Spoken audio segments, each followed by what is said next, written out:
So I want to tell you about a book today. The book is called The Gulag Archipelago. You ready?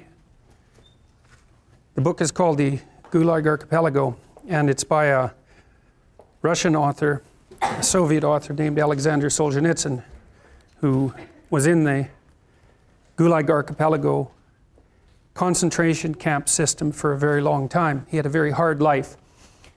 He was on the Russian front when the Germans invaded the Soviet Union in the early stages of World War II. Now, Hitler and Stalin had signed a non-aggression pact. And Hitler invaded the Soviet Union anyway. And from what I've been able to understand, the Soviets had prepared an invasion force for Europe at that point, but were not concerned with having to defend their territory, and so they were caught completely unawares by Hitler's move. And the conditions on the Russian front were absolutely dreadful, and Solzhenitsyn was a soldier on the Russian front. And he wrote some letters to one of his friends, which were intercepted, complaining about the lack of preparation and using bitter, dark humor to describe the situation. And the consequences of that was that he was thrown into a work camp. The Soviet system relied on work camps, and so those were large labor camps of people who were essentially enslaved, many of whom were worked to death, often froze to death, working in conditions that were so dreadful that they're virtually unimaginable. Solzhenitsyn spent a very large number of years in these camps, sometimes in a more privileged camp because he was an educated man, and sometimes in worse camps. He also developed cancer later and wrote a book about that called Cancer Ward, which is a brilliant book. So he had a very hard life. There's just no way around that. To be on the front and then to be in a concentration camp and then to have cancer, that's pretty rough. Now, he wrote The Gulag Archipelago.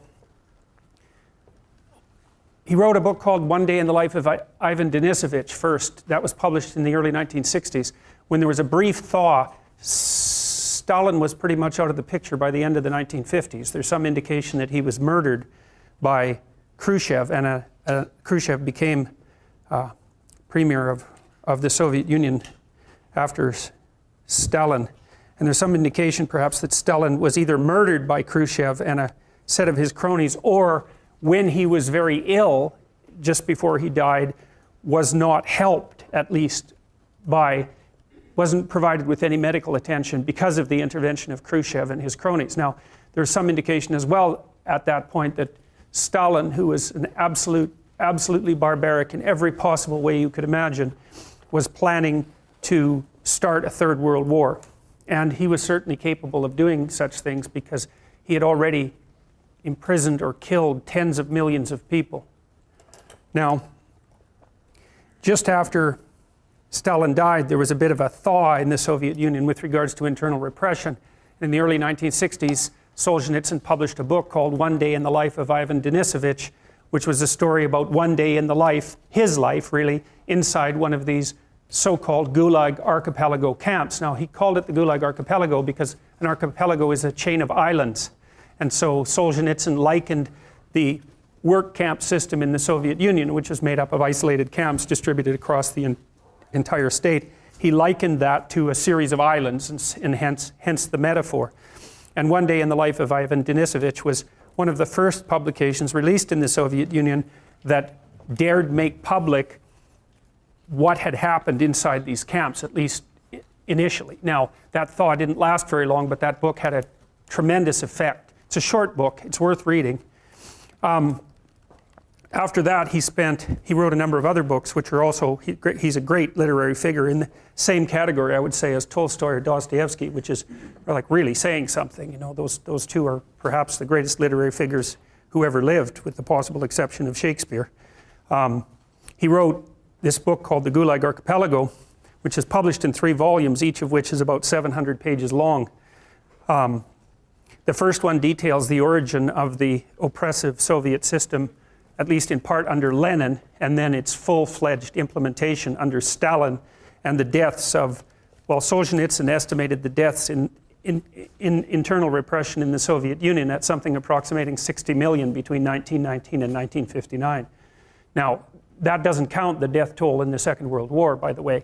Now, people have disputed those figures, but they're certainly in the tens of millions, and the low-end bounds are probably 20 million, and the high-end bounds are nearer what Solzhenitsyn estimated. He also estimated that the same kind of internal repression in Maoist China cost 100 million lives, and so you can imagine that the genuine historical figures, again, are subject to dispute, but somewhere between 50 and 100 million people. And one of the things that's really surprising to me, and that I think is absolutely reprehensible, is the fact that this is not widespread knowledge among students in the West, any of this, and it's because your education, your historical education, if you started to describe it as appalling, you would barely scratch the surface. These were the most important events of the 20th century, and they're barely covered at all in standard historical curriculum. You know something, I would presume, about World War II and about the terrible situation in Nazi Germany and the death of 6 million gypsies and Jews and homosexuals in the concentration camps in Nazi Germany. But my experience with students has been that none of them know anything about what happened as a consequence of the repression of the radical left in the 20th century. And I believe the reason for that is that the communist system had extensive networks of admirers in the West, especially among intellectuals, and still, in fact, does, which is also equally reprehensible. And I believe that one of the consequences of that is that this element of history has been under-examined, and certainly very little attention has been brought to it in the public school curricula, and there's absolutely no excuse for that. It was the worst thing that happened in the 20th century. And that's really saying something, because the 20th century was about as bad as it gets. And so, and the fact that these deaths on massive scale occurred, and the fact that we don't know that deep inside our bones is a testament to the absolute rot of the education system. So now, you might think this is a strange thing to discuss in a personality course, but I have my reasons for doing it. And the fundamental reason is that Solzhenitsyn you might regard as an existentialist. Now, he says many of the same things that Viktor Frankl says. Viktor Frankl wrote a book called Man's Search for Meaning, which I would highly recommend. And it's a description of the corruption that he saw leading into the horrors of the Nazi concentration camp systems, especially within the concentration camps itself, because Frankl was very interested in what sort of psychological catastrophe had to befall a given individual before that person was capable of acting as an agent, say, of the Nazis in the concentration camp system. And he concentrated particularly on these people he called that were known as trustees within the concentration camp system, who were generally Jewish individuals who were aiding the Nazis in their death work inside the camps. Now, what Frankl did, because he was also existentially oriented, was attempt to draw a parallel between the individual psychology and the mass pathologies of the state. And so the reason that I believe that this is important in a personality class is because it's necessary to analyze the relationship between the psychological integrity of the individuals within a society and the propensity of that society to engage in, say, acts of mass atrocity, or to go completely off the rails and then to engage in acts of mass atrocity. And so it was Frankl's contention, and also Solzhenitsyn's contention, and I would say also the contention of Václav Havel, who was an author and playwright in Czechoslovakia and eventually became president, that the fundamental linkage between the pathology and the state, the pathology of the state and the individual, was the individual's propensity to deceive him or herself, and to fail to act in an authentic manner, in a genuine and authentic manner, and to become, as a consequence, either nihilistic, let's say, or because of the incremental weakening of character that's part and parcel of adopting an inauthentic mode of being, or to turn to ideological and totalitarian solutions as an alternative to living appropriately and with responsibility as an individual. So Solzhenitsyn in particular laid at the feet of the Soviet citizenry the burden of the absolute catastrophes that characterized that system because of each individual's propensity or proclivity within the state to lie and deceive constantly about what they thought and what they said, and to be afraid to speak, and to be afraid to think, and to be afraid to criticize. And it was no wonder, because criticism, of course, was at least became an offense that was punishable by death. But these things start much more slowly than that, and they start with people abandoning their own identities and adopting a pathological group identity, well, for any number of reasons, but one of them certainly is their desire to shrink from individual responsibility and their desire for ready-made ideological solutions. And so what I'm going to do today is I'm going to read you a little bit about the Gulag Archipelago, and then I'm going to show you a sequence of videos about a recent event that I think does a very good job of illustrating how this sort of thing works. And then I'm going to read you some of what I've culled from the Gulag Archipelago so that you get a sense of what the writing is like. So Solzhenitsyn basically, he committed a huge part of the Gulag Archipelago to memory, which is really something given that it's 2,100 pages long and printed in like 7-point font. And the book is written at an unbelievable level of emotional intensity. I remember there was a study once about how rats respond to cats, free living rats in their burrows. If they're exposed to a cat or even to cat odor, will run back to their burrow and stick their nose out and scream for 48 hours, right, which is about the equivalent of you screaming for 3 months, because rats don't only live about 2 years. And while that rat is screaming, all the other rats stay in their burrow and don't go anywhere. And so they scream ultrasonically, so you have to record it and then slow it down in order to hear it. But they're not very happy about that, about cats. And they actually don't need to be exposed to cats to learn how to be afraid of their odor. They're naturally afraid of it. Anyways, Solzhenitsyn's book, The Gulag Archipelago, is like a 2,100-page scream. It's very, very intense. It's a very difficult thing to read, but it's absolutely crucial reading. It's actually now part of the curriculum in Russia, in high school, which also says something about Russian high schools compared to, say, North American high schools. Because I doubt if the typical North American high school student reads 2,100 pages of anything during their entire education in high school, and certainly not something like the Gulag Archipelago. So I'm going to read you a little bit of background about the story, first of all. And this is a nice summary. I've swiped it from Wikipedia, but The Gulag Archipelago is a book by Alexander Solzhenitsyn. He won a Nobel Prize for the book, by the way, and richly deserved it, about the Soviet forced labor camp system. The 3-volume book is a narrative relying on eyewitness testimony and primary research material, as well as the author's own experiences in a Gulag labor camp, written between 1958 and 1968. It was published in the West in 1973. And thereafter circulated in samizdat, or underground publication form, in the Soviet Union until its appearance in the Russian literary journal Novy Mir in 1989, in which a third of the work was published over 3 issues. So the samizdat, or the underground press, was basically photocopies or sometimes photostats of banned works that people would compile and then hand from person to person. Of course, the punishment for being caught with something like that was extraordinarily severe, but the samizdat was I suppose it was a precursor to the internet. That's one way of thinking about it, a slow precursor to the internet. Gulag, or G-U-L-A-G, or Gulag, is an acronym for a Russian term, Chief Administration of Corrective Labor Camps, the bureaucratic name of the governing board of the Soviet labor camp system, and by metonymy, the camp system itself. The word archipelago compares the system of labor camps spread across the Soviet Union with a vast chain of islands known only to those who were fated to visit them. Since the dissolution of the Soviet Union and the formation of the Russian Federation, the Gulag Archipelago has been officially published and included in the high school program in Russia as mandatory reading. Structurally, the text comprises 7 sections divided in most printed volumes into 3, parts 1 to 2, 3 and 4, and 5 to 7.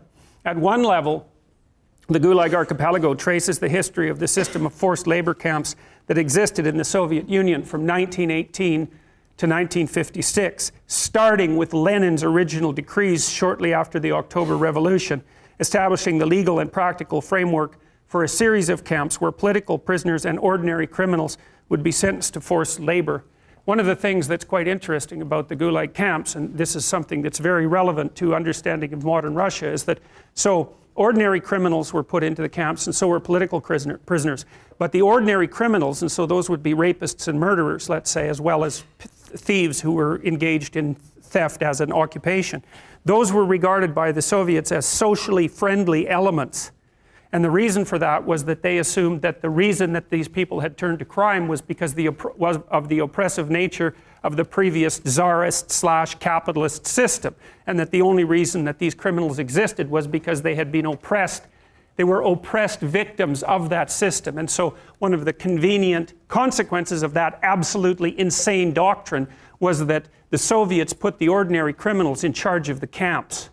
And these were very, very seriously bad people. And so you can imagine the way that they treated the political prisoners, who were regarded as socially hostile elements, sometimes because of their own hypothetically traitorous acts, but more often merely as a consequence of their racial or ethnic identity, or the fact that they were related by birth to, say, people who had been successful under the previous system, so who had any association with nobility or any association with what were known as the kulaks, who were the only successful class of former peasants in the Soviet Union, because they were regarded as privileged. You may have heard that word more recently.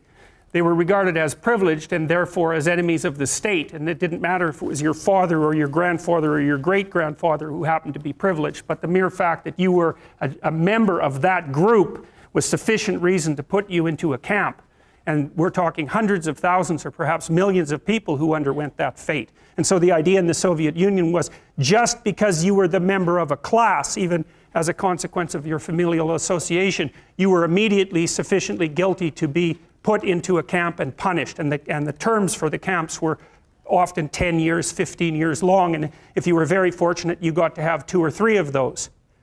So the Soviets really implemented and perfected the idea of class and ethnicity-based guilt. And it's a very bad road to walk down, and it's something that we're very much engaged in at the moment, because there's discussion everywhere in North America now about the idea of, well, race-predicated guilt, for example, and ethnic-predicated guilt. And it's a very bad idea to classify an entire group of people as guilty of anything based on their group membership.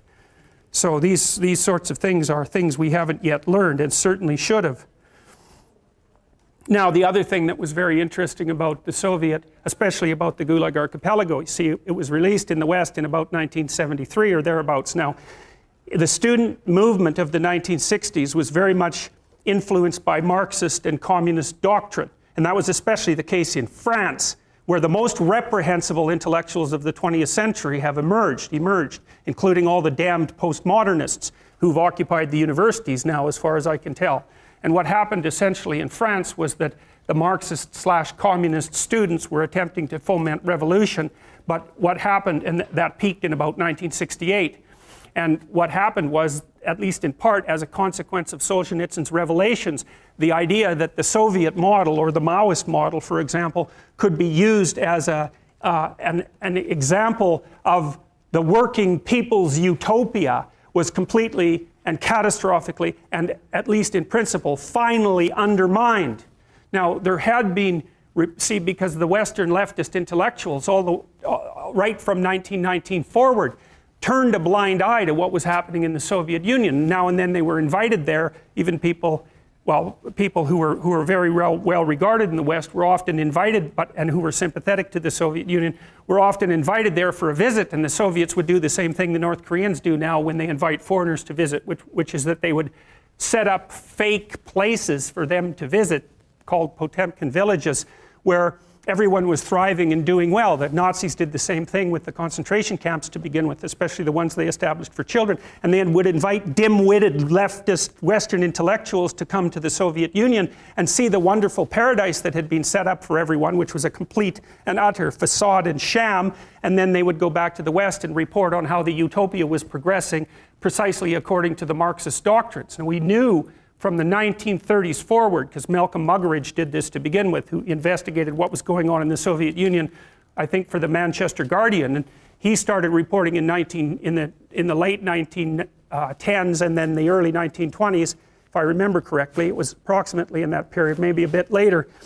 He recorded what was happening when the Soviets attempted to collectivize the peasant farmers. And so what they did was take all these people who were previously serfs, right, only a couple of decades previously, which was not much better than being a slave. You were basically property, and that was happening until about 1880 or thereabouts. The serfs were emancipated. Many of them ended up holding their own land, right, so the land was distributed from the nobles to the peasantry. That was something that Leo Tolstoy was involved in.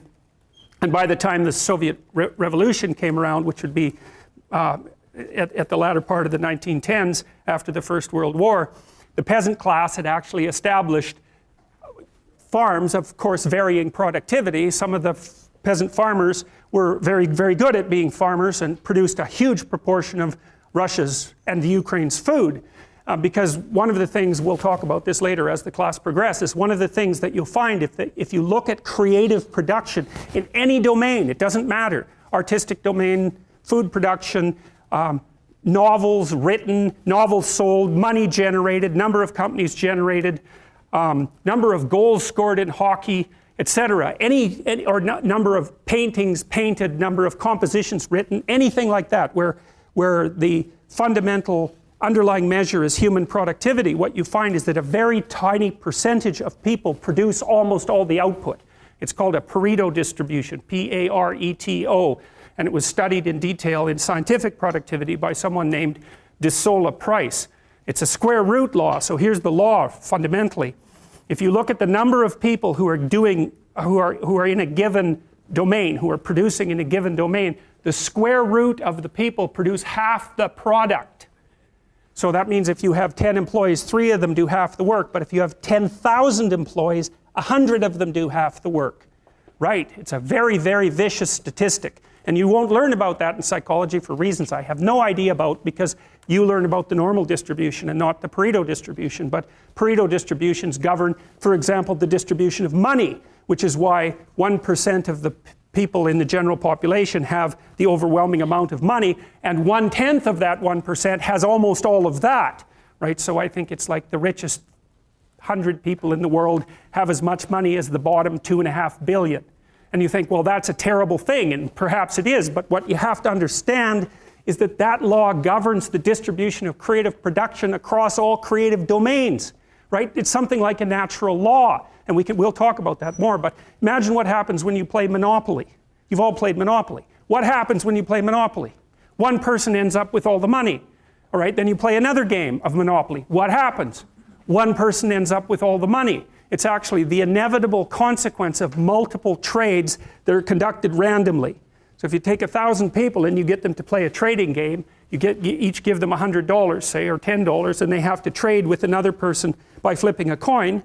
I win the coin toss, you give me $1, you win, I give you $1. If we all play that long enough, one person will end up with all the money and everyone else will end up with 0.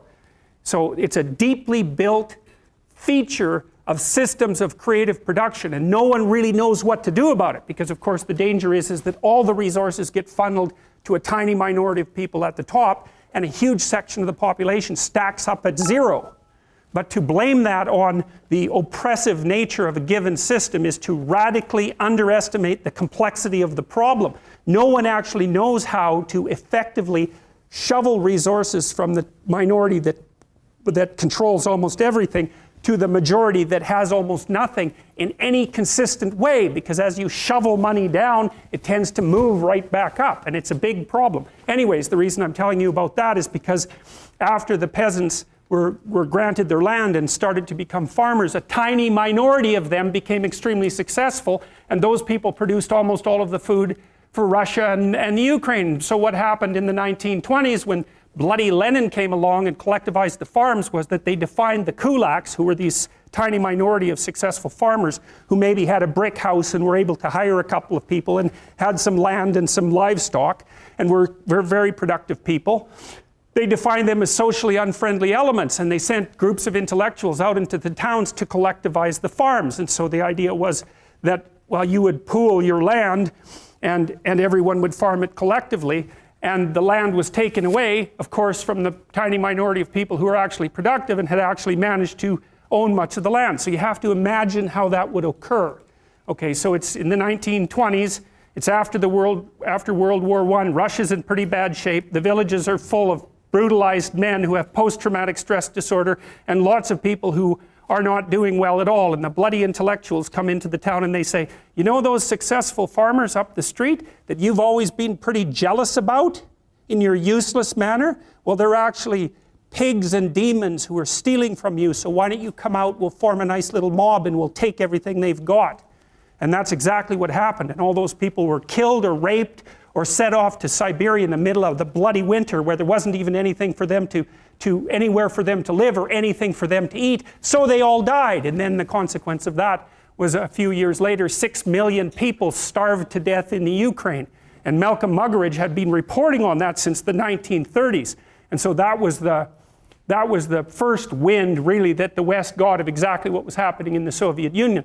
But even at that point, the bloody left-wing intellectuals in North America were so damn clueless, and in Europe, that they never paid much attention to it, with the exception of a certain number of people like George Orwell, who wrote 1984 and Animal Farm, which is, of course, a discussion. The main pig in Animal Farm is Stalin, of course, and it's a story, an allegory about the Russian Revolution, whose basic motif is we're all equal, but of course all animals are equal, but some are more equal than others. And that's the motif of Animal Farm. So there had been warnings all the way through, right from the beginning of the Russian Revolution, to the West about exactly what was going on. But because communist and Marxist ideology is very good at addling the weak minds of idiot intellectuals, there was a huge section of the population who was fomenting, I suppose, against the standard, what would you call it, political, psychological, and social order, who were absolutely committed to, you know, the ethic that's encased in statements like from each according to his ability, to each according to his need, which sounds perfectly wonderful if you think about it for about 15 seconds, but if you think about it for 6 months, becomes unbelievably murderous in its reach and intent. And so, anyways, the French, for whatever reason, seem to be particularly opaque to reason. I'll give you an example. So the doctrine of Pol Pot in Cambodia that also killed about 6 million people.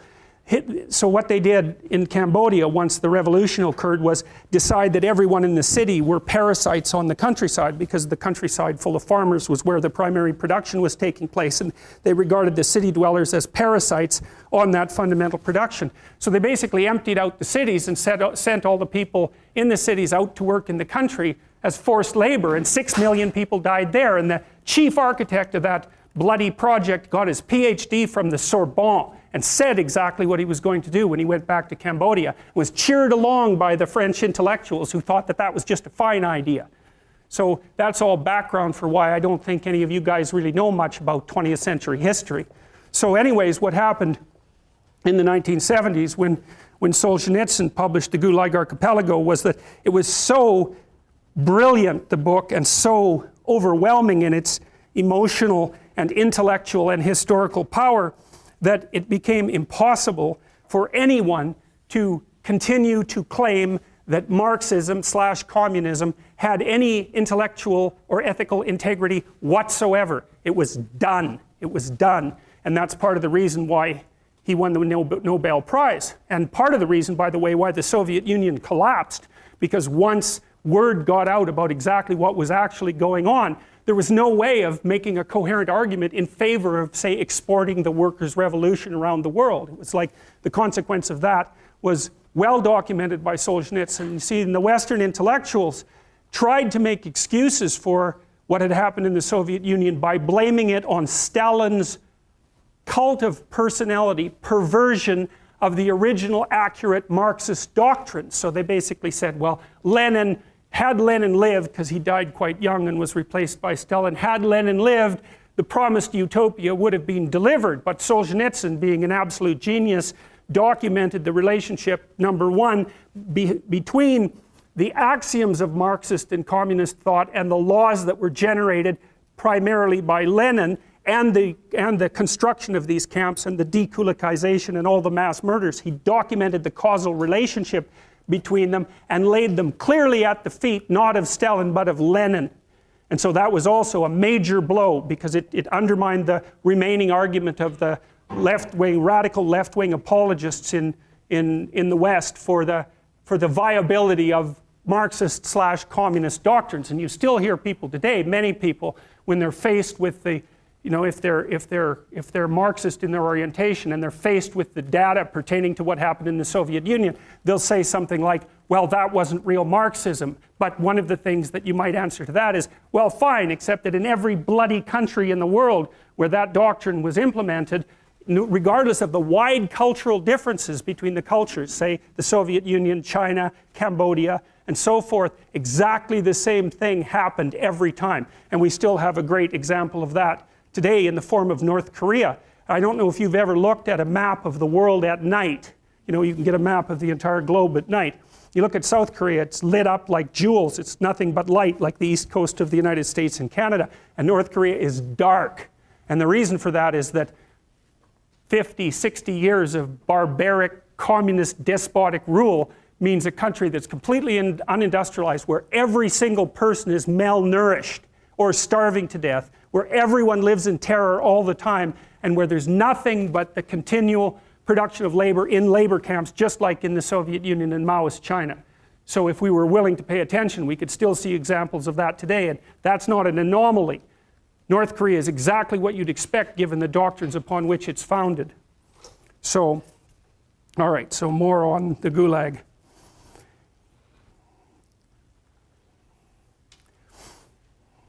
At one level, the Gulag Archipelago traces the history of forced labor camps that existed in the Soviet Union from 1918 to 1956, started with Lenin's original decrees shortly after the October Revolution, establishing the legal and practical framework for a series of camps where political prisoners and ordinary criminals would be sentenced to forced labor.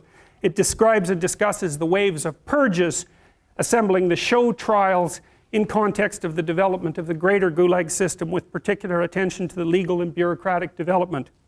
The legal and historical narrative ends in 1956, the time of Nikita Khrushchev's secret speech at the 20th Party Congress denouncing Stalin's personality cult, his autocratic power, and the surveillance that pervaded the Stalin era. Though the speech was not published in the USSR for a long time, it was a break with the most atrocious practices of the Gulag system. Solzhenitsyn was aware, however, that the outlines of the system had survived and could be revived and expanded by future leaders. Despite the efforts by Solzhenitsyn and others to confront the legacy of the Gulag, the reality of the camps remained taboo until the 1980s. While Khrushchev, the Communist Party, and the Soviet Union's supporters in the West viewed the Gulag as a deviation of Stalin, Solzhenitsyn and many among the opposition tended to view it as a systematic fault of Soviet political culture and an inevitable outcome of the Bolshevik political project. Parallel to this historical and legal narrative, Solzhenitsyn follows the typical course of a zek, a slang term for inmate, derived from the widely used abbreviation Z/K for Zalyucheny, Zalyucheny, I guess, prisoner through the Gulag, starting with arrest, show trial, and initial internment.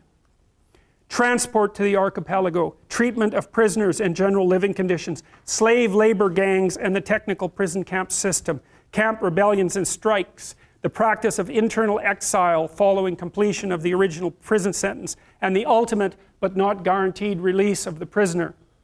Along the way, Solzhenitsyn's examinations detail the trivial and commonplace events of an average prisoner's life, as well as specific and noteworthy events during the history of the Gulag system, including revolts and uprising. Aside from using his experiences as an inmate at a scientific prison, Solzhenitsyn draws from the testimony of 227 fellow prisoners, the first-hand accounts which base the work. One chapter of the third volume of the book is written by a prisoner named Georgi, probably, Tenno, whose exploits enraptured Solzhenitsyn to the extent that he offered to name Tenno as co-author of the book. Tenno declined. Solzhenitsyn also poetically reintroduces his character of Ivan Denisovich toward the conclusion of the book. When questioned by the book's author if he has faithfully recounted the story of the Gulag, Denisovich, now apparently freed from the camps, replies that you, the author, have not even begun. The sheer volume of first-hand testimony and primary documentation that Solzhenitsyn managed to assemble in the Gulag archipelago made all subsequent Soviet and KGB attempts to discredit the work useless. Much of the impact of the treatise stems from the closely detailed stories of interrogation routines, prison indignities, and especially in Section 3, camp massacres and inhuman practices. There had been works about the Soviet prison camp system before, and its existence had been known to the Western public since the 1930s. However, never before had the general reading public been brought face to face with the horrors of the Gulag in this way.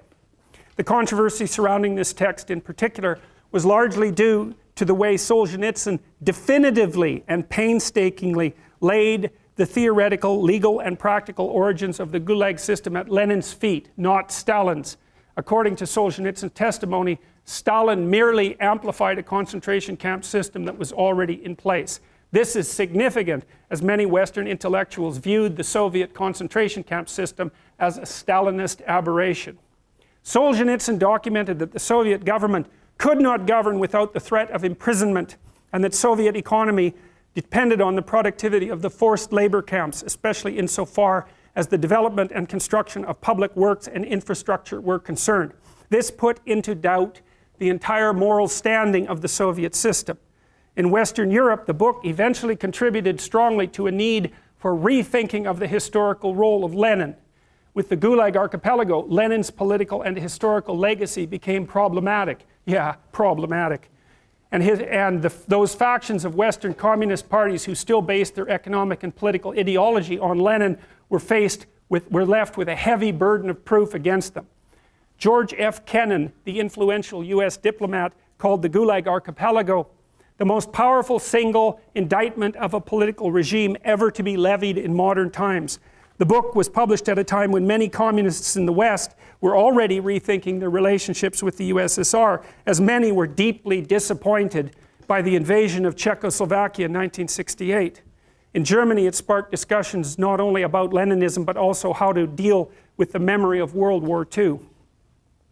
In an interview with German weekly Die Zeit, British historian Orlando Figes asserted that many Gulag inmates he interviewed for his research identified so strongly with the book's contents that they became unable to distinguish between their own experiences and what they read. The Gulag archipelago spoke for a whole nation and was the voice of those who had suffered. After the KGB had confiscated Solzhenitsyn's materials in Moscow during 1957 to 1967, the preparatory drafts of the Gulag archipelago were turned into finished manuscripts, sometimes in hiding at his friends' homes in the Moscow region and elsewhere. While held at the KGB's Lubyanka prison in 1945, Solzhenitsyn had befriended Arnold Suzy, a lawyer and former Estonian Minister of Education, who'd been taken captive after the Soviet Union occupied Estonia in 1940. Solzhenitsyn entrusted Suzy with the original typed and proofread manuscript of the finished work, after copies had been made of it both on paper and on microfilm. Arnold Suzy's daughter, Heli Suzy, subsequently kept the master copy hidden from the KGB in Estonia until the dissolution of the Soviet Union in 1991. The KGB seized one of the only 3 extant copies of the text still on Soviet soil, and the people who held the copies were unaware of the existence of the other copies. This they achieved after interrogating Elizaveta Voronskayana, one of Solzhenitsyn's trusted typists, who knew where the typed copy was hidden. Within days of release by the KGB, she hanged herself. The first edition of the work was published in Russian by the French publishing house Editions du Seuil a few days after Christmas 1973. They had received a go-ahead from Solzhenitsyn, but had decided to release the work about 10 days earlier than he had expected. News of the nature of the work immediately caused a stir, and translations into many other languages followed within the next few months, sometimes produced in a race against time. American Thomas Whitney produced the English version. The English and French translations of Volume 1 appeared in the spring and summer of 1974. Solzhenitsyn had wanted the manuscript to be published in Russia first, but knew this was impossible under conditions then extant. The work made a profound impact internationally. Not only did it provoke energetic debate in the West, a mere 6 weeks after the work had left Parisian presses, Solzhenitsyn himself was forced into exile. Because possession of the manuscript incurred the risk of a long prison sentence for anti-Soviet activities, Solzhenitsyn never worked on the manuscript in complete form. Since he was under constant KGB surveillance, he worked on only one part of the manuscript at a time, so as not to put the full book into jeopardy if he happened to be arrested.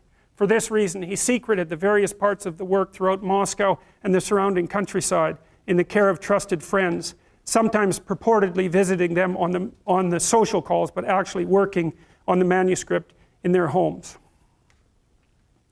All right, so now I want to show you some things. I haven't done this before, but we'll see how it goes. I'm going to show you something that happened recently. Some of you may be aware of this and some of you not. So this is a video about, there was a town meeting that a number of people spoke at, including one shopkeeper from New York. And after the meeting, he was interviewed by the press, the TV, and one of the attendees at the meeting was upset about the fact that the press was concentrating on him instead of concentrating on what she regarded as the issues at hand. So I'm going to play this for you to begin with. Now, what I'm trying to show you, I want to show you what it means for someone to be ideologically possessed. And so you can tell when you're talking to someone like that, because this is something I learned from reading Solzhenitsyn, is because you can predict absolutely everything they're going to say. Once you know the algorithmic substructure of their political ideology, which is usually predicated on about 5 or 6 axioms, you can use the axioms to automatically generate speech content. You don't even have to hear the person, you can just predict what they're going to say. And so that alleviates any responsibility whatsoever they have for thinking. And it also allows them to believe that they have full control and full knowledge over not only full control and full knowledge about the entire world, but also the capacity to distinguish without a moment's thought between those who are on the side of the good and those who are not. And that's where the danger really comes. So anyways, we'll take a look at this. So right now, the news is interviewing a person whose daughter was a heroin addict, I think, is what he said in his public comment. And he's pro-bunker, he's pro-cops. And so he's the one getting interviewed, and there are like a million people who have spoken about how they've been abused by the cops, that they're not being spoken to. Only the person who's pro-bunker, who's also a person of color. So they got their token, and that's the one that they're using. I have no idea, we'll find out.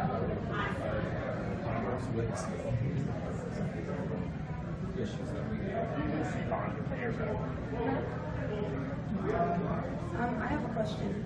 I'm actually against the bunker. Yes, I would. You take my picture? Mm-hmm. Yeah. You want my name? Yeah, sure. It's humongous. Okay. Humongous what? Humongous what? Humongous. Humongous what?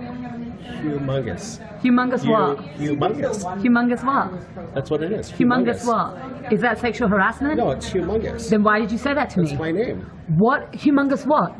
Humongous what? Humongous what? Is that sexual harassment? Is that what you just did when you said that to me? What, humongous? Why would you say that to me? Yes, but my name. Why would you say that to me? Why would I say it to Why you? would you say that to me? Why would you ask me my name? What? Humongous what?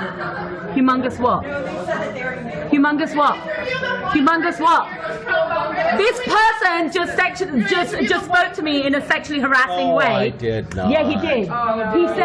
He said, do you know what my name is? And I said, what? And he said, humongous. Yeah. Yeah. This person just sexually harassed me. I said I'm humongous. Yes. Yeah, that's right. Humongous what? Humongous. So now you're actually pointing to yourself. You're actually pointing to your body parts. And you're actually pointing to your body parts and saying that you're humongous. You're actually doing that. And this is the person who just got interviewed as a pro-bunker person of color, as if you represent us. They're using you as a token, and then you speak to me in a sexually harassing manner. How dare you? How dare you? Disgusting! Disgusting! You left them saying your daughter's life matter, but you're Disgusting! You just abused a woman! You just abused a woman, and you have the audacity! You have the audacity to say the girls matter? How dare you? How dare you? You disgusting person! Disgusting! Don't touch me! Don't touch me! Lower your voice. Are you going to do anything about how he sexually harassed me? Are you going to do anything about how he sexually harassed me? I'm gonna ask you. Are you going to? I need to go. Okay, he's asking me to leave. He's asking me to leave after I've been sexually harassed. I'm just asking. You're asking me to leave after I've been sexually harassed. Did you ask him to leave? Did you ask him to leave? Did you ask him to? Are you following him? Stop. Did you ask him to stop sexually harassing me? What is your name? What is your name? What is your name? What is your name? Ma'am. What is your name? You work for the city. We are here in a public place. You need to tell me what your name is.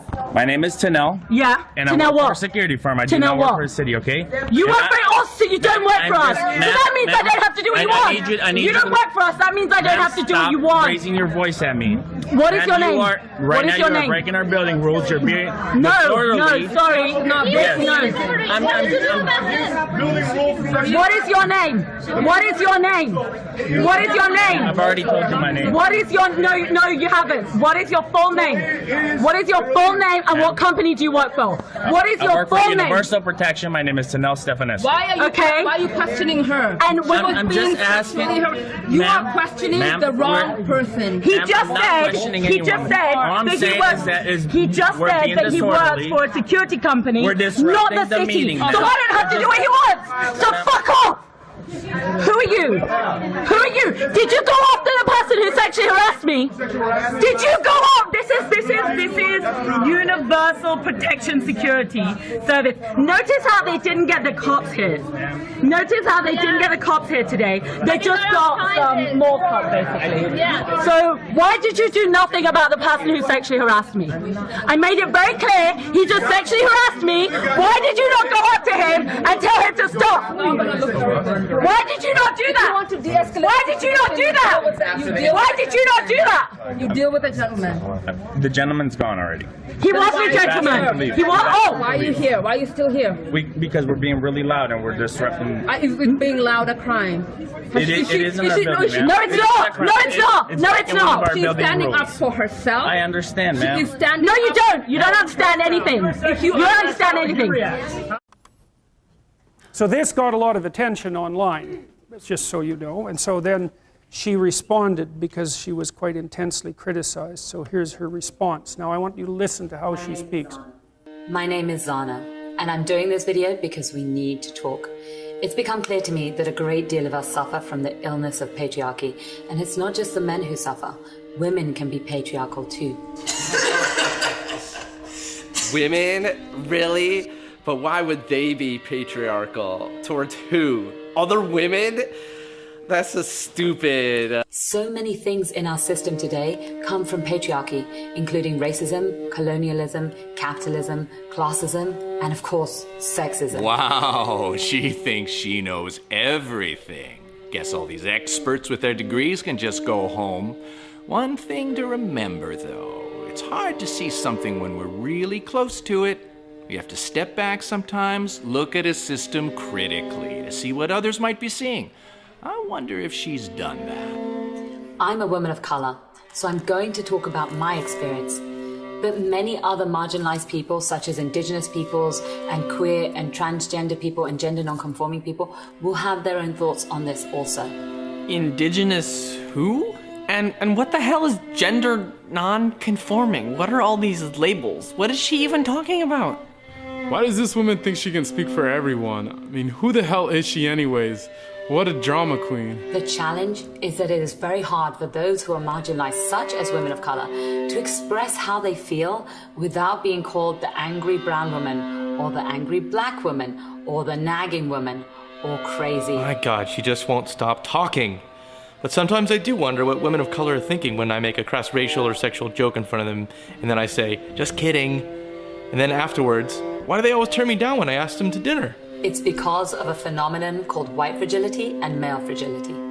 White liberals and men in general have been told over and over again that if they just never use the N-word and they never talk about race and they never physically molest anyone, then they're not racist or sexist. So when I point out that actually the system of power we live in ensures that all white people are racist and all men are sexist because they profit from a system that marginalizes people of color and non-males, they attack me, just as they've attacked women of color for centuries to retain their power structure.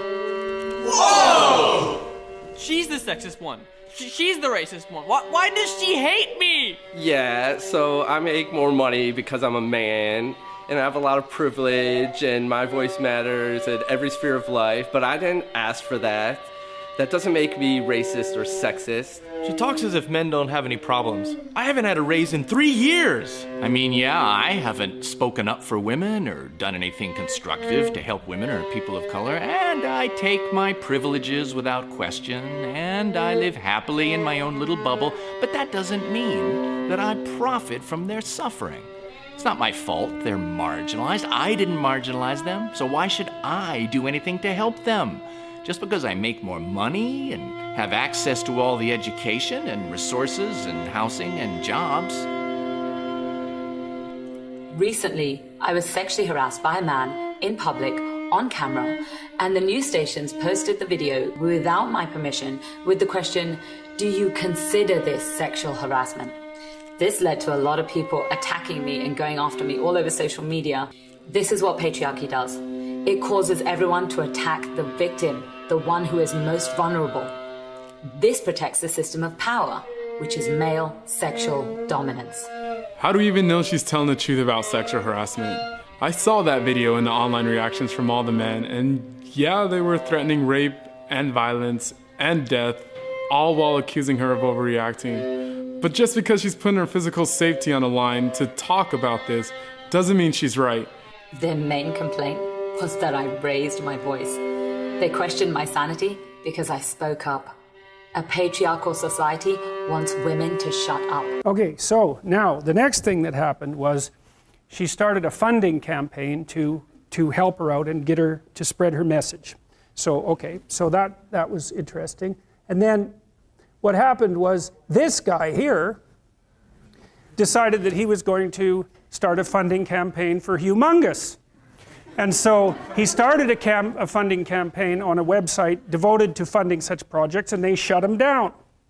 So then he started another funding campaign, and he raised $140,000. And so this is his interview with Humongous. Let me turn up my mic, Rudy, and let's see if that helps you. Is this better? What was that? Is that better? Oh yeah, that's better. So you said you were working this morning, blowing leaves? Yes, I was in downtown in Seattle blowing. What a salt of the earth, man. Just got pledged $130,000 and he's out there blowing some fucking leaves. Y'all can learn something from your boy Humongous here. God damn. You know, we got a new president, but that doesn't mean that the leaves don't need to be still picked up. Rudy, how you feeling right now, dude? I feel loved. I am really, truly grateful. I mean, last weekend I was no truck, broke down, ready for the eviction. I'm looking out at the sky and I'm thinking, I think I'm kind of screwed today. So I took myself down to a church and I went and prayed. I went and did confession, but my confession didn't meet the criteria at the church. So I swear to God. What does that mean?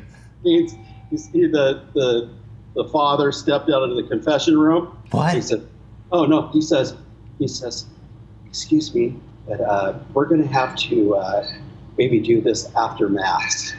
And he walked me to the door and I said, is there a certain way to confess my sins so maybe I can get a little help from somebody? God, I mean, I'm just asking God for help. And the dude's like, nah, not here. We don't want your ass here. I never heard of such a thing. It's actually really funny. It's one of those things that make you go, And then I went out the front door and I waited till I got off the church property and I said, what the F was that? So I went up, being humongous. I'm thinking I'm hungry after that.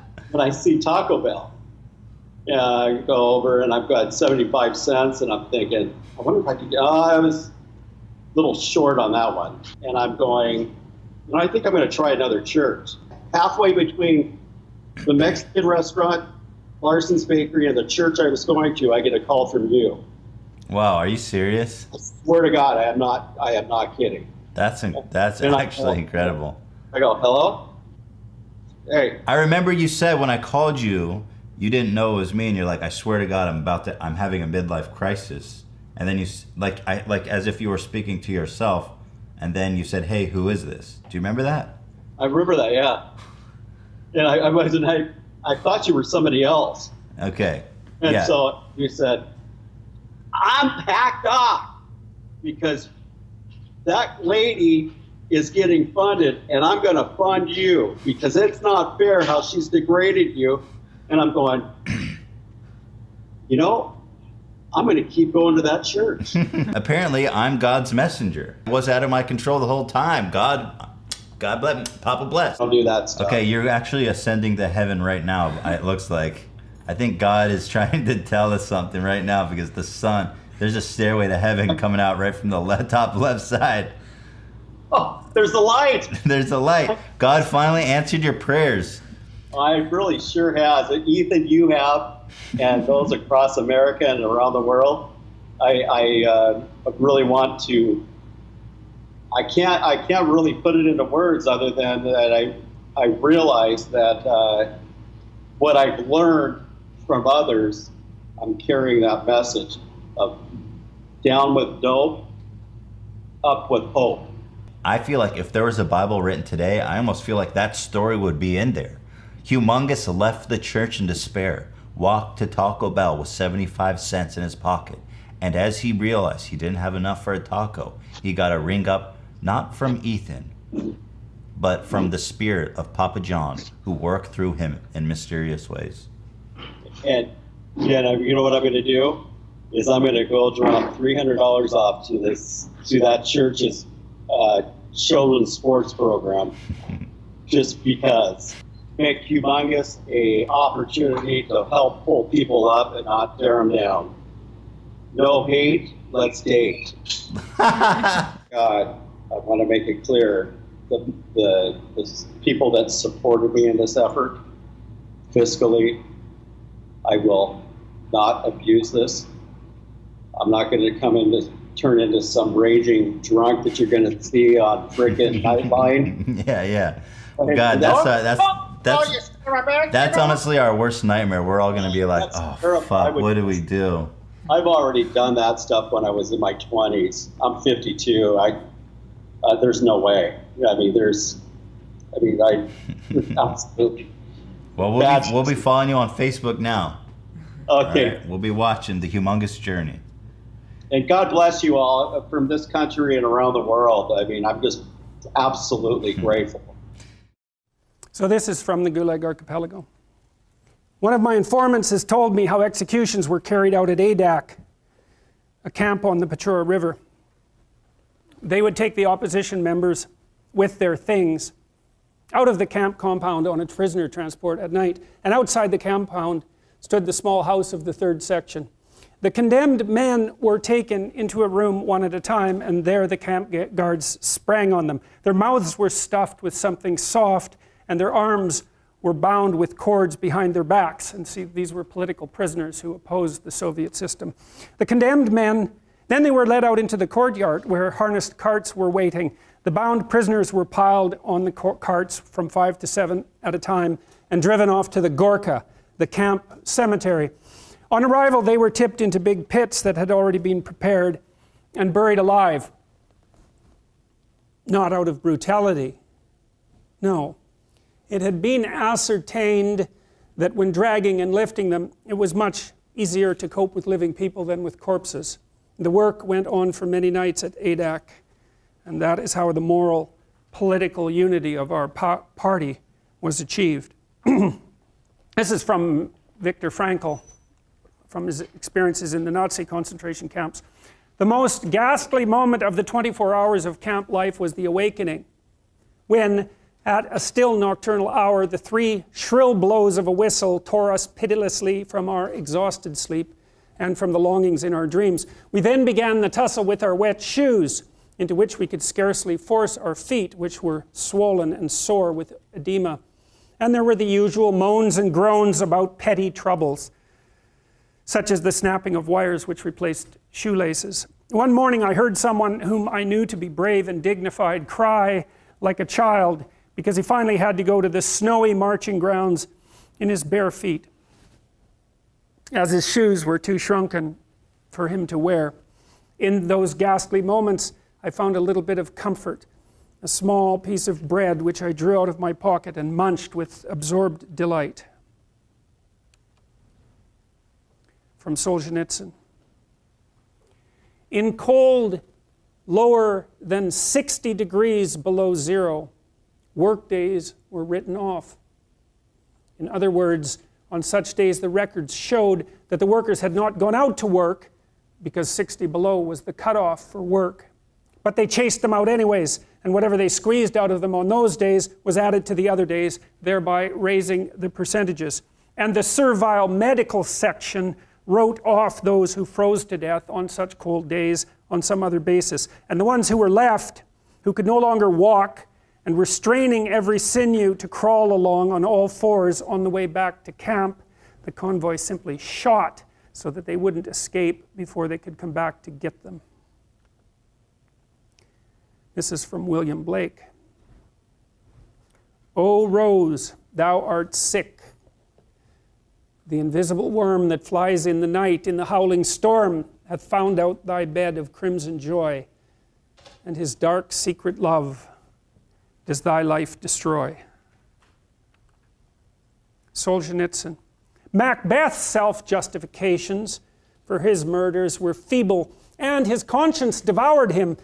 Even Iago was a little lamb too. The imagination and spiritual strength of Shakespeare's evildoers stopped short at 12 corpses.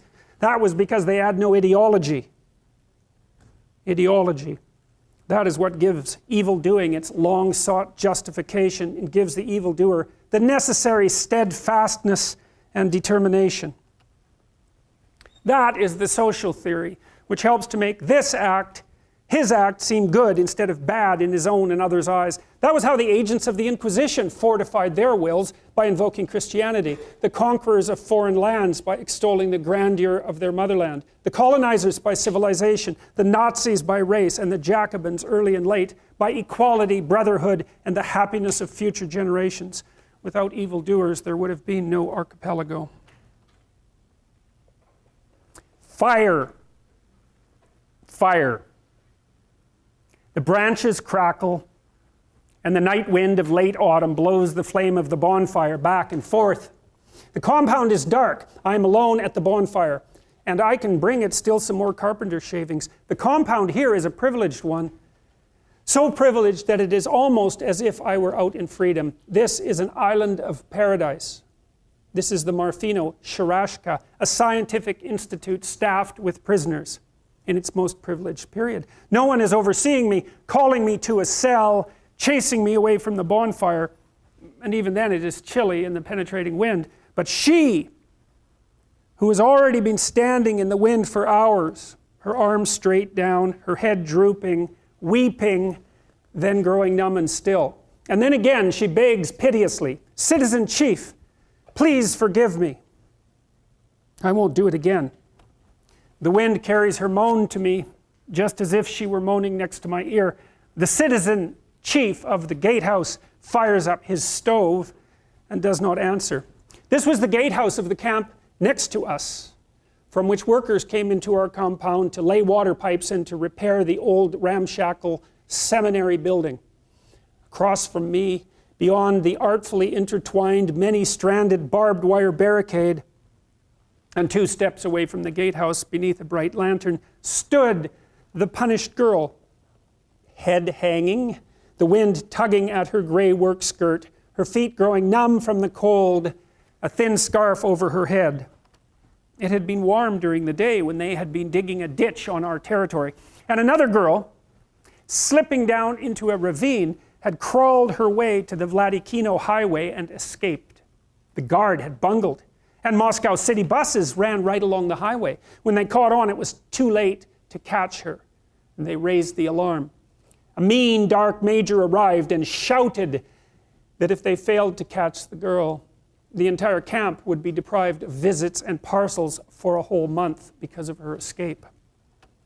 And the women brigadiers went into a rage, and they were all shouting, one of them in particular, who kept viciously rolling her eyes. Oh, I hope they catch her, the bitch. I hope they take scissors and clip, clip, clip, take off all her hair in front of the lineup. This wasn't something she had thought up herself. This was the way they punished women in the Gulag.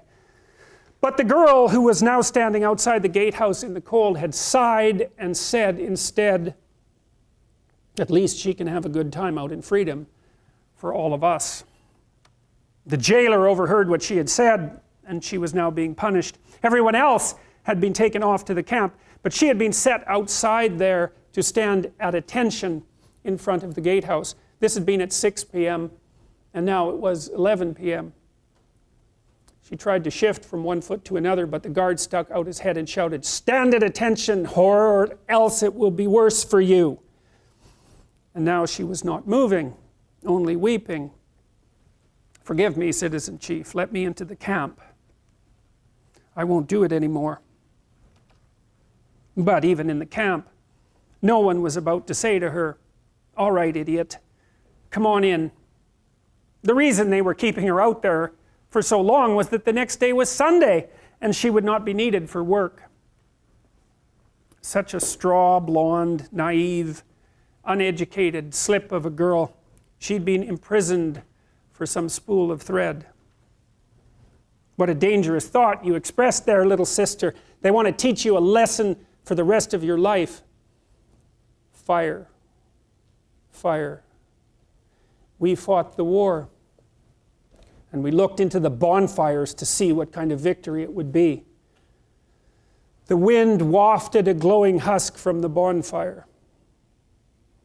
To that flame in you, girl, I promise, the whole wide world will read about you. This is from John Milton from Paradise Lost. For whence, but from the author of all ill, could spring so deep a malice to confound the race of mankind in one root, and earth with hell to mingle and involve, done all to spite the great Creator. I shall despair. There is no creature loves me, and if I die, no soul will pity me. Nay, wherefore should they, since that I myself find in myself no pity to myself? That's Shakespeare. Solzhenitsyn describes the reactions and actions of staunch Communist Party members imprisoned and devoured by the system they supported and produced. Frequently, the camp system vacuumed people up, really without any concern whatsoever for the niceties of individual guilt or innocence. As far as Stalin and his henchmen were concerned, there was probably something that you were guilty about at some point in your past, and there were no shortage of people to inform on you regardless of whether you had done anything. So one of the things that used to happen in the collective apartment buildings, of which there were nowhere near enough of, so multiple families would end up living in the same tiny apartment, was that if you could inform on someone down the hall who, maybe refused to return the quarter cup of salt you had lent them or something like that, if you would inform on them and their family would be carted away to the concentration camp system, then you got to have their apartment. And so in East Germany, at the height of the Soviet system, 1 out of every 3 people was a government informer. And so that meant if you had a family of 6 people, there were 2 people in every room that you were ever in who were ready to say to the authorities anything you ever had the temerity to speak, and perhaps to tell them all sorts of things that you didn't even do, because there was a requirement, if you were an informer, to ensure that you had something to say every time you came in to inform. Well, it didn't matter if you were a devout communist, because from time to time your door would be kicked down at 3 a.m. in the morning, and people would come in with jackboots and get you dressed as rapidly as they possibly could and take you away when you were still half awake to the prison in the middle of the city and strip you of your clothes and give you things that didn't fit and shave your head and take you off to a camp, and you'd never get to see your family again. And that happened to millions of people. And it happened to staunch communists just like it happened to people who, in principle, were opposed to the system. And Solzhenitsyn thought that the staunch Communist Party members who were thrown into the camps had the worst time of it of everyone, because the people who'd already decided that the system was corrupt weren't really surprised when it happened, even though it was still terrible. But the Communist Party members had given their whole life to the system, and then they were picked up just like everyone else. And he had a very hard time with them when they came to prison, because most of them assumed that a terrible mistake had been made, and that if they just wrote the right people and contacted their former friends, who would now, by the way, have nothing to do with them, that the error would be rectified and they soon would be released. So they also assumed that everyone else in the camps was completely guilty and was there for good reason, because otherwise the beloved party wouldn't have put them there. But for some reason they had been imprisoned because they were innocent, despite the fact that they were innocent. And Solzhenitsyn and his friends used to play a game with people like that, because he didn't exactly know how to treat them, because on the one hand they were victims, certainly, but on the other hand they were part of the system that had perpetrated precisely the horrors that were visited on them. And so when they first came in and were still chock full of communist dogma and totalitarian thought and judgmental in every possible way, him and his friends would have fun pointing out all the shortages and catastrophes of the Soviet system, and then let them run through their algorithmic ideology and to the point of absurdity, and then really not spend much time communicating with them until they broke down and decided that things weren't so good for them or everybody else, and more or less entered the common run of humanity once again. To say that things were hard for them is to say almost nothing. They were incapable of assimilating such a blow, such a downfall, and from their own people too, from their own dear party, and from all appearances for nothing at all. After all, they'd been guilty of nothing as far as the party was concerned. Nothing at all. It was painful for them to such a degree that it was considered taboo among them, uncomradely, to ask, "What were you imprisoned for?" The only squeamish generation of prisoners. The rest of us with tongues hanging out couldn't wait to tell the story to every chance newcomer we met, and to the whole cell, as if it were an anecdote. Here's the sort of people they were. Olga Sliosberg's husband had already been arrested, and they had come to carry out a search and arrest her too. The search lasted 4 hours. And she spent those remaining 4 hours sorting out the minutes of the Congress of Stakhanovites of the bristle and brush industry, of which she had been secretary until the previous day. The incomplete state of the minutes troubled her more than her children, who she was now leaving forever. Even the interrogator conducting the search could not resist telling her, "Come on now, say farewell to your children." Here's the sort of people they were. A letter from her 15-year-old daughter came to Yelizaveta Tsetkova in the Kazan prison for long-term prisoners. "Mama, tell me, write to me, are you guilty or not?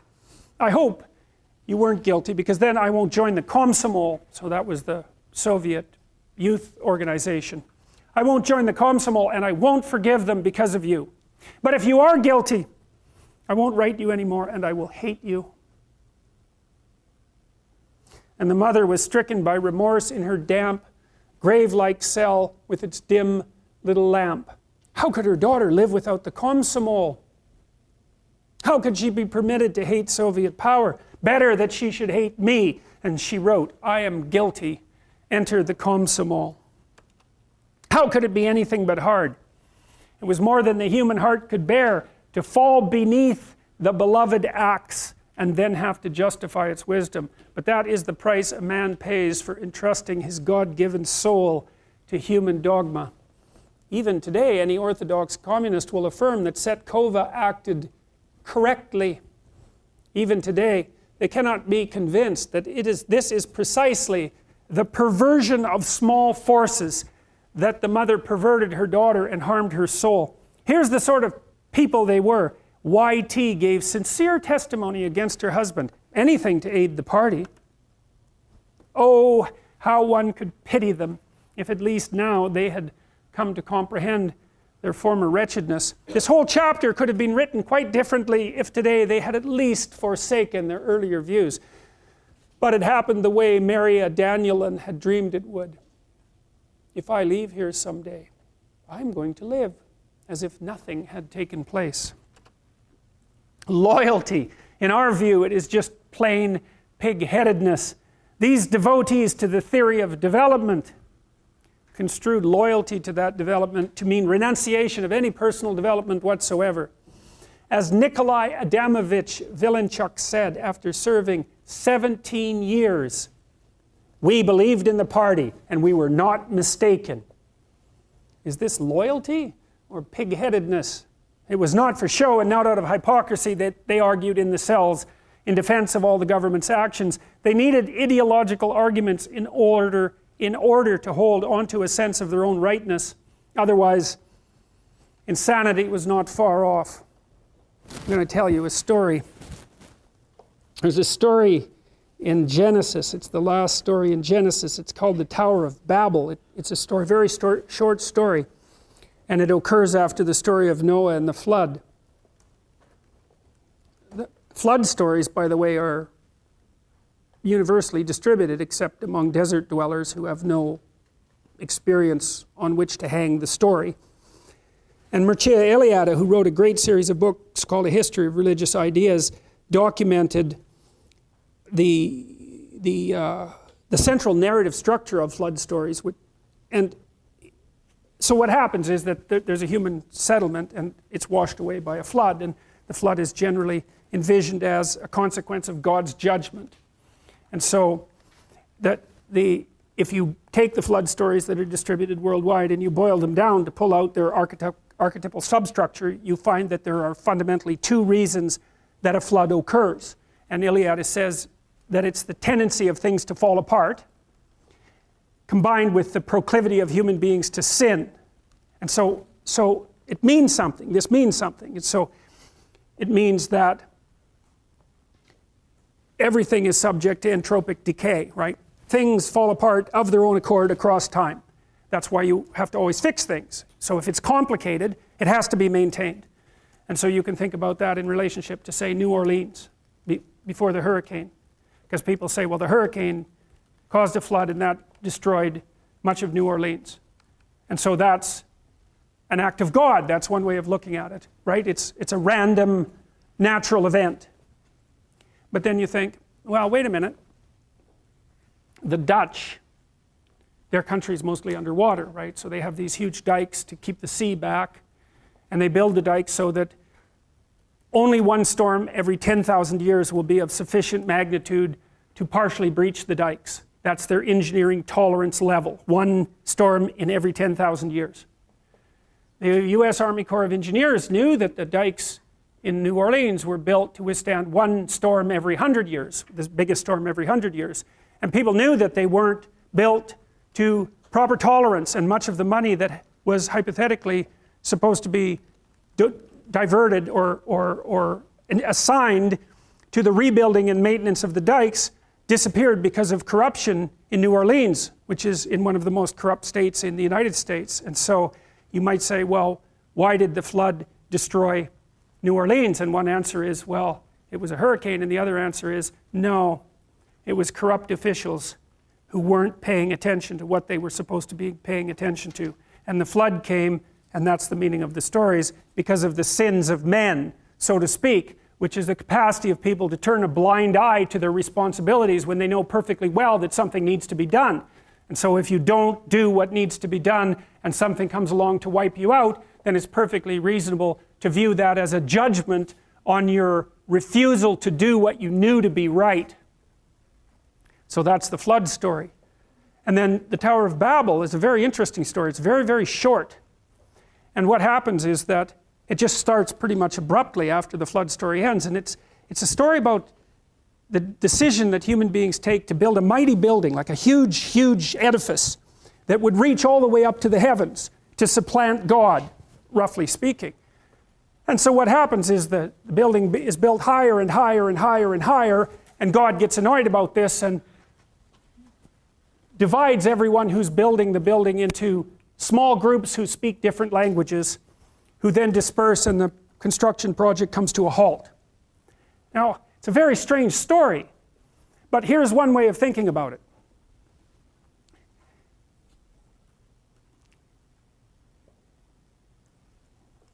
The larger you build a system, the more there's a proclivity to worship it as if it's everything. That's the story of ideology, let's say. You want to build a comprehensive utopian system that supplants anything transcendent. You want to build it as large as possible so it encompasses everyone. Well, what happens as it grows? Well, it incorporates more and more people, but the people within it become more and more different from one another. And so, essentially, they start speaking different languages. And so the entire project of raising this massive edifice to supplant everything disperses into chaos and comes to a halt. Okay, so that's one story. So here's another story. This is a story that John Milton wrote. John Milton wrote Paradise Lost, which is one of the prime literary masterpieces of the last 500 years. Now, here's what Milton did. Milton said he was trying to justify the ways of God to man. That was his purpose. And so what he was trying to do was take a look at the world the way it's constituted, with all its suffering and malevolence and corruption, and to make a case why it was still acceptable. And so he did the first, what you might think about as psychoanalytic study of malevolence and evil. So around the corpus of biblical writings, there's an idea of heaven and hell, and they're not referred to much within the corpus of biblical writings, but there are what you might describe as legends that have compiled around them. So they're stories that never became canonical, and those are stories, for example, of the idea that God's highest angel, who was Satan, Lucifer, the bringer of light, the spirit of rationality, fomented a rebellion against God in heaven and was cast into hell as a consequence. And so there's this idea, Milton wrote this before the rise of the nation states, for example, and there's this idea that there's this tension between the political and ideological and rational constructions of the rational mind and a sort of transcendent mythology that guides human organization, and that Satan, as God's highest, as the highest angel in God's heavenly kingdom, is a personification of the tendency of the rational mind to produce totalitarian systems and then to fall in love with them. So to produce a system that encompasses everything, like the Tower of Babel, so that nothing outside the system is allowed to exist. Well, Milton's intuition, because he collected the stories about satanic rebellion that had been accumulating across centuries from far before Christianity was even constituted, turned this into a great poetic drama. And his hypothesis was that the element of the psyche, let's say, the spiritual element of the psyche that characterized the rational mind, would, by its proclivity to produce these totalizing systems, end up casting itself into hell. And so you could think about it as a prophetic visualization of what was going to come down the centuries after Milton wrote. Because the poets get there before the philosophers. The artists get there maybe before the poets. The philosophers follow in their wake. The poets are the people who have the visions of what's coming farthest down the road. So this is from Milton. This is describing Satan after he's cast into hell because of his rebellion, his totalitarian, the consequence of his totalitarian rationalism. For now the thought both of lost happiness and lasting pain torments him. Round he throws his baleful eyes that witnessed huge affliction and dismay mixed with obdurate pride and steadfast hate. At once, as far as angels can, he views the dismal situation, waste and wild, a dungeon horrible, on all sides round, as one great furnace flamed, yet from those flames no light, but rather darkness visible, served only to discover sights of woe, regions of sorrow, doleful shades where peace and rest can never dwell. Hope never comes that comes to all, but torture without end still urges, and a fiery deluge fed with ever-burning sulfur unconsumed. Such place eternal justice had prepared for those rebellious. Here their prison ordained, in utter darkness, and their portion set, as far removed from God and light of heaven as from the center thrice to the utmost pole. It's an existentialist claim, or maybe it's the existentialist claim, that the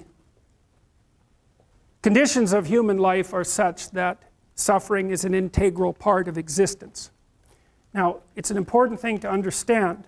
It's also a viewpoint shared by the bulk of the great religious systems of the world. Life is suffering. Why? Well, one reason is because of society's arbitrary judgment, right? Every single one of us has traits and features and quirks and idiosyncrasies that are far from ideal and that are judged by the standards of society as insufficient. And so you suffer because of your imperfect insufficiency in the eyes of others. And you can certainly make the claim that fairly frequently that's arbitrary. And so that's the claim that society is tyrannical and judgmental and needs to be constantly reconstituted so that the tyrannical element doesn't take full control. And fair enough, you have to stay awake so that that doesn't happen. But the thing is, it doesn't matter what society it is, although they vary in the degree of their tyranny. The mere fact that you're grouped together with other people and have to come up with a common value structure in order to live together means that many of the things that characterize you are going to be suboptimal. And so the price you pay for social being is that much of you is deemed insufficient. Now, hopefully there are various ways that you can be within a society that's sufficiently diverse so that you can find a place where what's good about you in the eyes of others and perhaps in your own eyes can flourish of its own accord. Because you don't have to be good at everything. If you can be good at one thing well enough, that might allow you your niche. And hopefully a healthy society allows for that. Certainly societies can become so tyrannical that they don't. So you can lay one source of human suffering at the feet of tyrannical social structures, but the other element of it, clearly, is the mere fact of the arbitrariness of the natural world. Like you have a lifespan that's going to be counted in the number of decades that you can count on two hands. And that has nothing to do, technically, with the tyranny of the social structure. Now you could say, if we got our act together more completely, perhaps you could live longer, and fair enough, but the fact of the limits of your lifespan and the suffering that's necessarily a consequence of that, the death of your parents and the death of most people that you will know before you, means that that part of suffering is an integral part of existence itself. And so that can't be laid at the feet of an insufficient social structure except insofar as it's tyrannical and blind. It's a condition of existence. And then by the same token, you have your own responsibility for some of your unnecessary suffering, because there's things you could be doing to make your life better and to make life better for other people that you know perfectly well that you're not doing. And so if you stopped doing all the unnecessary things that make your life bad, then it would improve to some degree that is not really computable because you don't know how far you could push that. So there's three reasons why you suffer, and one is, well, look at you and the way you're built. It's inevitable. There's not very much of you and there's a lot of everything else. And so you just don't last that long and you're fragile across multiple domains, and then you're harshly treated by society, and there's no doubt about that. And then there's responsibility that can be laid at your own feet. Well, the existential take on that, and the thing that all these diverse people that we've been talking about, including Viktor Frankl and including Alexander Solzhenitsyn, as well as Kierkegaard, Nietzsche, and Dostoevsky, and the people that I've already talked to you about, is that the proper pathway through that is to adopt the mode of authentic being. And that is something like refusing to participate in the lie, in deception and the lie, to orient your speech as much as you can towards the truth, and to take responsibility for your own life and perhaps also for the lives of other people. And there's something about that that's meaningful and responsible and noble, but also serves to mitigate the very suffering that produces, say, the nihilism or the flee into the arms of or the escape into the arms of totalitarians to begin with. You need something to shelter you against your own vulnerability. And you can adopt a comprehensive description of reality that's formulated for you by someone else that neatly divides the world into those who are innocent and perhaps innocent victims, and those who are guilty and perhaps the perpetrators of the suffering. But none of that has anything to do with you, and in addition, it's simply not a reasonable way of assessing the world. The suffering is built in. So that's why there's an existentialist insistence upon that. So that for the Freudians, the psychoanalysts, and even for people like Carl Rogers to some degree, if you're in a situation that's characterized by psychopathology, if there's something wrong with you mentally, that's a consequence of something gone wrong. But that's not the existentialist take. The existentialist take is, no, that's just how it is. That's just how it is. You don't have to necessarily have done anything wrong for things to get completely out of control. It's a terrifying doctrine, but it's not a hopeless doctrine because it still says that there's a way forward, there's a pathway forward, and the pathway forward is to adopt a mode of being that has some nobility so that you can tolerate yourself and perhaps even have some respect for yourself as someone who's capable of standing up in the face of that terrible vulnerability and suffering, and that the pathway forward, as far as the existentialists are concerned, is by, well, certainly by the avoidance of deceit, particularly in language, but also by the adoption of responsibility for the conditions of existence and some attempt on your part to actually rectify them. And the thing that's so interesting about that is, well, two, as far as I'm concerned, and some of this is from clinical experience. You know, if you take people, and I've told you this, and you expose them voluntarily to things that they are avoiding and are afraid of, you know, that they know they need to overcome in order to meet their goals, their self-defined goals.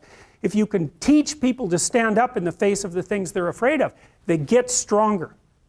And you don't know what the upper limits to that are, because you might ask yourself, like, if for 10 years, if you didn't avoid doing what you knew you needed to do, by your own definitions, right, within the value structure that you've created to the degree that you've done that, what would you be like?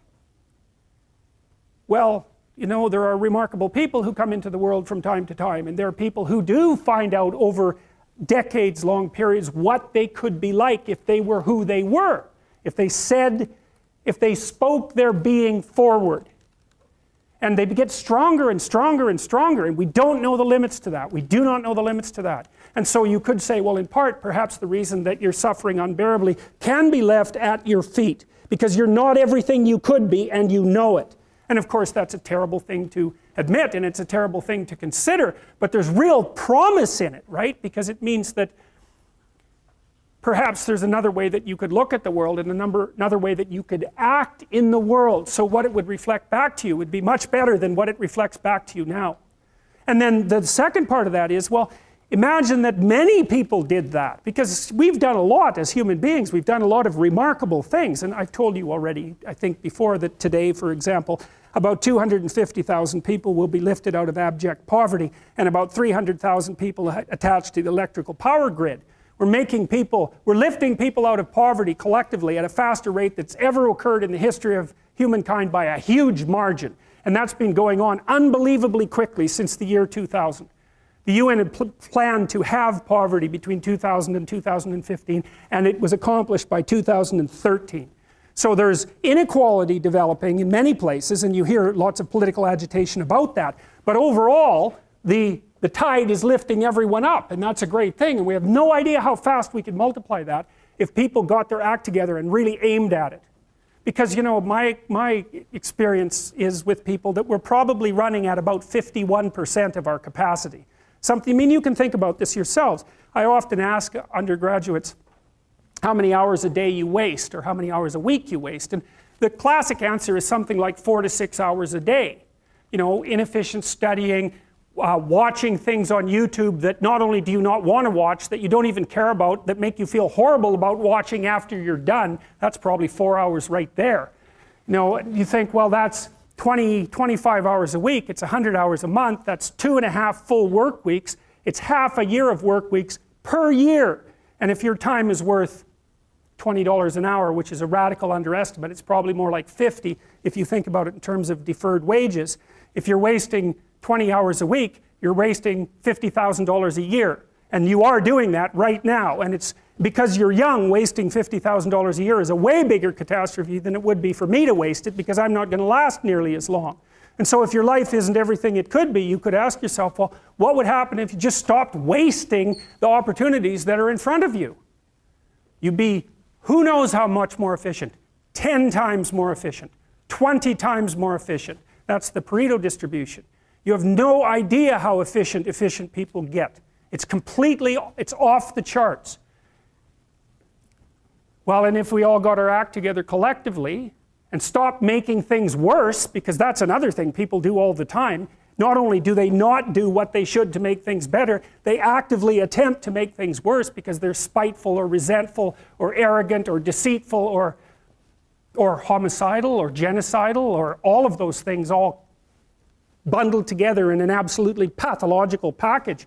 If people stopped really, really trying just to make things worse, we have no idea how much better they would get just because of that. So there's this weird dynamic that's part of the existential system of ideas between human vulnerability, social judgment, both of which are major causes of suffering, and the failure of individuals to adopt the responsibility that they know they should adopt. And that's the thing that's interesting too, is that, and like another thing I've often asked my undergraduate classes is, you know, there's this idea that people have a conscience. And you know what the conscience is. It's this feeling or voice you have in your head just before you do something that you know is stupid, telling you that probably you shouldn't do that stupid thing. You don't have to listen to it, strangely enough. But you go ahead and do it anyways, and then, of course, exactly what the conscience told you was going to happen inevitably happens, so that you feel even stupider about it than you would if it happened by accident. Because you know, I knew this was going to happen, I got a warning it was going to happen, and I went and did it anyways. And the funny thing too is that conscience operates within people, and we really don't understand what the hell that is. So you might say, well, what would happen if you abided by your conscience for 5 years or for 10 years? What sort of position might you be in? What sort of family might you have? What sort of relationship might you be able to forge? And you can be bloody sure that a relationship that's forged on the basis of who you actually are is going to be a lot stronger and more welcome than one that's forged on the basis of who you aren't. Now, of course, that means that the person you're with has to deal with the full force of you in all your ability and your catastrophe, and that's a very, very difficult thing to negotiate. But if you do negotiate it, well, at least you have something, you have somewhere solid to stand, and you have somewhere to live, you have a real life. And it's a great basis upon which to bring children into the world, for example, because you can have an actual relationship with them instead of torturing them half to death, which is what happens in a tremendously large minority of cases.